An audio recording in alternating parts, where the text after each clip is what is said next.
আগামী সোমবার 24শে আগস্ট জি বাংলার পর্দায় পরপর 3টি ধারাবাহিকের 3টি ধামাকেদার পর্ব দেখতে পারবেন দর্শকরা। দুলারি, কুসুম এবং সাত পাকে বাধায় আসছে নতুন চমক।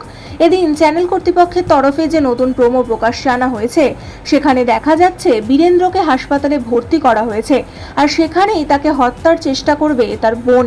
কিন্তু বাবাকে কি শেষ পর্যন্ত পিসির হাত থেকে বাঁচাতে পারবে সায়ন?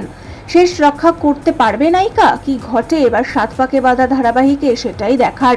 অন্যদিকে দুলারি ধারাবাহিকেও আসছে বড় চমক। অনুষা দাদুর পায়ে বিষাক্ত তেল লাগিয়ে সেটা দুলারির ঘাড়ে চাপিয়ে দেয়। যদিও নায়িকা বারংবার বলতে থাকে সে এই কাজ করেনি। শেষ পর্যন্ত দাদুই কি বাঁচাবে তাকে? ধরিয়ে দেবে আসল অপরাধীকে? নাকি কোনো দোষ না করেও শাস্তি পাবে দুলারি? এছাড়াও ইন্দ্রাণী কুসুমকে হুকুম করেই দিয়েছে সে যেন তার ছেলের জীবন থেকে চলে যায়। এবার আয়ুষকে দূরে ঠেলার জন্য কুসুম সম্পত্তি দাবি করে তার কাছে। আয়ুষ জানায় কুসুম তাকে পাবে, নইলে সম্পত্তি।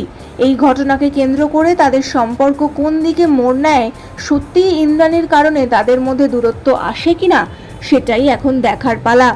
আগামী 24শে আগস্ট বিকেল 4:30 থেকে সন্ধ্যা 6:30 পর্যন্ত দর্শক এই টানটান পর্ব দেখতে পারবেন। 4:30 থেকে সম্প্রচারিত হয় সাত পাকে বাঁধা, বিকেল 5টা থেকে দেখা যায় দুলারি এবং সন্ধ্যা 6টায় দেখা যাবে কুসুম। প্রোমো থেকে স্পষ্ট 3 ধারাবাহিকেই টানটান রোমাঞ্চকর মোড় আসতে চলেছে। বদলাতে চলেছে ধারাবাহিকের চরিত্রদের জীবনের বাঁক।